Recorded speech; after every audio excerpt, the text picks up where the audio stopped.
ఒకప్పుడు జనసేన తెలుగుదేశం కూటమి విజయం కోసం కష్టపడ్డటువంటి ఎన్ఆర్ఐలు ఏది మొన్న ఎలక్షన్స్ ముందు జగన్ దుర్మార్గపు పాలన అంటూ దేశ విదేశాల్లో ఏదైతే తెలుగుదేశం జనసేన ఒక్కటై జగన్ని గద్దెదించడానికి ప్రయత్నించేటప్పుడు మన పాలన వస్తే అద్భుతమైన పాలన వస్తుందని చెప్పి చేయి కలిపారు. ఒకప్పుడు పూర్తి ద్వేషపూరితంగా ఉండే తెలుగుదేశం జనసేనకి సంబంధించినటువంటి ఎన్ఆర్ఐలు ఒక్కసారిగా జట్టు కట్టారు. ఇక్కడ నాయకులు జట్టు కట్టారు కాబట్టి అలా జట్టు కట్టినటువంటి వాళ్ళలో ఆస్ట్రేలియాకి సంబంధించినటువంటి రాజేంద్ర ప్రసాద్ ఏదైతే తను ఈ మధ్యనే కొత్త బాధపడాల్సి వచ్చింది.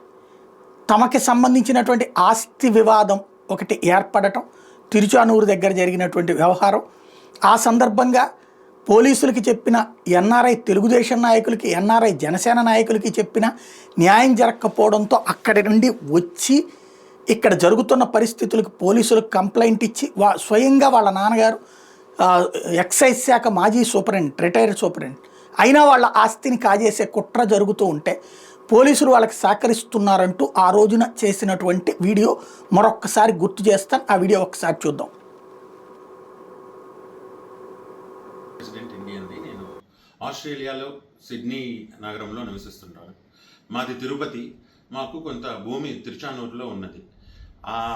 ఆ భూమిని కబ్జా చేయాలని కొంతమంది ప్రయత్నిస్తున్నారు. వాళ్ళలో ముఖ్యమైన వ్యక్తి రాజా. సరే, ఈ సమస్యని మేము తిరుచానూరు పోలీసులు వారి దృష్టికి తీసుకెళ్ళాము. ఎఫ్ఐఆర్ నమోదు చేయండి సార్ అని రిక్వెస్ట్ చేశారు మా ఫాదరు. ఆయన ఒక రిటైర్డ్ ఎక్సైజ్ సూపరింటెండెంట్. ఆయన పర్సనల్గా మల్టిపుల్ టైమ్స్ వెళ్ళి రిక్వెస్ట్ చేశారు, సార్ ఇలా బెదిరిస్తున్నారు, మా ప్రాణాలకు హాని ఉంది, దయచేసి మీరు చర్యలు తీసుకోండి అంటే కనీసం ఎఫ్ఐఆర్ కూడా నమోదు చేయలేదు. ఎస్పీ గారికి రిటర్న్ కంప్లైంట్ ఇచ్చాము. ఎస్పీ గారు చెప్పారు చేయమని. అలా 4 సార్లు జరిగింది, కానీ ఎఫ్ఐఆర్ నమోదే చేయలేదు. మేము కాంపౌండ్ వాళ్ళు కట్టుకొని రూములు సీసీటీవీలు అన్నీ పెడితే ఒకరోజు రాత్రిపూట వచ్చి మొత్తం అన్నీ కూలగొట్టేశారు. దానికి సంబంధించిన వీడియో క్యాప్చర్ అయ్యింది, అది కూడా ఇచ్చాము. అయినా కూడా ఎటువంటి చర్యలు లేకపోగా కనీసం ఎఫ్ఐఆర్ నమోదు చేయమని మల్టిపుల్ టైమ్స్ మా నాన్న 75 సంవత్సరాల సీనియర్ సిటిజన్ స్టేషన్ చుట్టూ రోజుల తరబడి తిరిగినా జరగలేదు. సరే, ఇలా కాదని చెప్పి నేను టీడీపీ ఎన్ఆర్ఐ విభాగము, TDP Telugu Desam president, Janasena president వీళ్ళందరినీ కలిసి వాళ్ళ ద్వారా ప్రెజర్ పెట్టించి ఏపీఎన్ఆర్టీ సీఎం గ్రీవియన్స్ సెల్ నుంచి మల్టిపుల్ టైమ్స్ ఫోన్ చేయిస్తే ప్రెషర్ తట్టుకోలేక సరే అని చెప్పి సింపుల్ ఎఫ్ఐఆర్ పెట్టారు. ల్యాండ్ గ్రాబింగ్ యాక్ట్ పెట్టకుండా క్రిమినల్ ఇంటిమిడేషను, థెఫ్ట్ జరిగింది. ఆ ఐపీసీ సెక్షన్స్ ఏవి పెట్టకుండా స్లాప్ ఆన్ ది బ్రిస్ట్ లాగా చాలా సింపుల్ కేసెస్తో ముగించేశారు. ఎక్కడైనా సరే ఎఫ్ఐఆర్ జరిగిన తర్వాత కనీసం ఇది ఉంటుంది అనుకుంటే, వాడు వెరీ నెక్స్ట్ డే కానిస్టేబుల్ని తీసుకొచ్చి మా నాన్నని మిమ్మల్ని చంపేస్తాం, కాళ్ళు చేతులు ఎరగొడతాను ఓపెన్గా వార్నింగ్లు ఇచ్చాడు. దానికి సంబంధించిన వీడియో కూడా ఉన్నాయి. ఇది పరిస్థితి. ఆంధ్రప్రదేశ్ రాష్ట్రంలో బీహార్ కంటే దారుణంగా 20 మందిని 30 మందిని వేసుకొచ్చి రోడ్ల మీద దౌర్జన్యాలు చేయడం. ఎన్ఆర్ఐస్ ఎక్స్క్లూజివ్గా బయట దేశంలో ఉన్న వాళ్ళు, వాళ్ళ పేరెంట్స్ 70 ఏళ్ళు 75 ఏళ్ళు ఉన్నవాళ్ళు వాళ్ళు ఏం చేయలేరు, బయట దేశాల నుంచి వాళ్ళు వచ్చి పోరాటం చేయలేరని తెలుసుకొని ఇలాంటివన్నీ టార్గెట్ చేస్తూ ఎక్స్టార్షన్, ₹1 ఇస్తావా, 2 కోట్లు ఇస్తావా, సెటిల్ చేసుకుందాము అని చెప్పి వేరే వాళ్ళ ద్వారా మెసేజ్లు పెట్టడము ఇట్లాంటివి చేస్తున్నారు. ఇటువంటి దారుణమైన పరిస్థితి రౌడీలో గుండాలు చేస్తే అది వేరే. ఇట్లాంటి వాటికి బాగా వెనకుండి చేస్తున్నది తిరుచానూరు సిఐ సునీల్ కుమార్ అని మాకు తెలిసింది మా విచారణలో. ఎందుకంటే ఇంకా చాలామంది భూములకు కూడా ఇదే గతి పట్టించారు. వాళ్ళందరూ బయటకు చెప్పుకోలేక, ఏం చేయాలో తెలియక రిటర్న్ కంప్లైంట్లు, పిటిషన్లన్నీ ఇచ్చి ఏం చేతగాక నోరు మూసుకొని ఉన్నారు.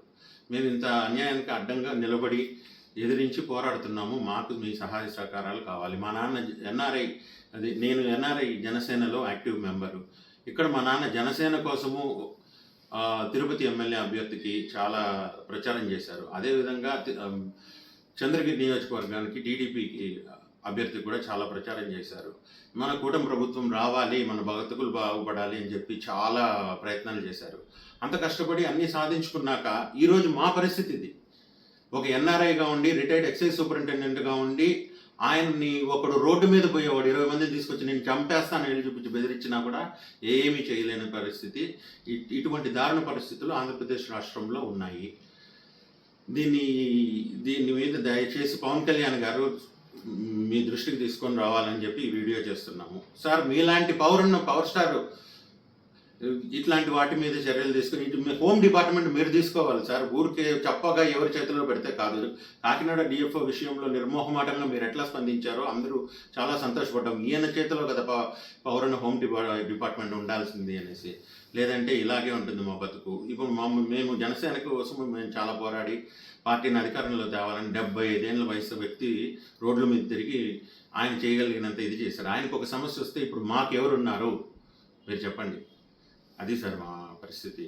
తెలుగుదేశం పార్టీ అన్నా జనసేన అన్నా విపరీతమైన అభిమానం ఉంది. మేము చాలా కష్టపడ్డాము, చాలా క్యాన్వాసింగ్ చేసాం మా చేతనంత. దయచేసి ఇప్పటికైనా సరే స్పందించి ఇదిగో ఇట్లాంటి సిఐల వల్ల ఇట్లాంటి భూ కబ్జాలు చేయడం వల్ల మీ గవర్నమెంట్కి చాలా చెడ్డ పేరు వస్తుందండి. పేపర్లో రాకపోవచ్చు, చాలా జరుగుతుంది, ప్రజలందరికీ తెలుస్తుంది. ఇది చాలా తప్పు. దీని మీద తక్షణ చర్యలు తీసుకోవాలని మా విజ్ఞప్తి. ఇది పరిస్థితి. అయితే పోలీసుల నుండి ముందు లోకల్గా ఉన్నటువంటి సర్కిల్ ఇన్స్పెక్టర్ సరిగ్గా స్పందించలేదు అని చెప్పేసి ఎస్పీ దగ్గరకు కూడా వెళ్ళారు. ఎస్పీ సదరు సర్కిల్ ఇన్స్పెక్టర్కి ఆదేశాలు జారీ చేశారు. అయినా ఎఫ్ఐఆర్ కట్టట్లేదు, ప్లస్ అక్కడ యాక్షన్ తీసుకోవట్లేదు. ఈలోపు అవతల ఉన్నటువంటి ఎవరైతే వివాదం సృష్టించినటువంటి స్థలానికి సంబంధించినటువంటి వాళ్ళు మళ్ళీ బెదిరింపులకు దిగుతున్నటువంటి సందర్భంలో రాష్ట్రంలో శాంతి భద్రతలు అదుపెట్లయితే సాధ్యం కాదు. అదే మా నాయకుడైనటువంటి పవన్ కళ్యాణ్ హోంమంత్రి అయితేనే ఈ రాష్ట్రం బాగుపడుతుందంటూ ఒక నిరసనని కూడా వ్యక్తం చేశారు. అదొక్కసారి చూద్దాం.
ఇదంతా పత్రికల్లో టీవీలలో హైలైట్ అయింది. అయితే తెలుగుదేశం అనుకూల మీడియా టచ్ చేయలేదు, తెలుగుదేశం వ్యతిరేక మీడియా హైలైట్ చేసింది.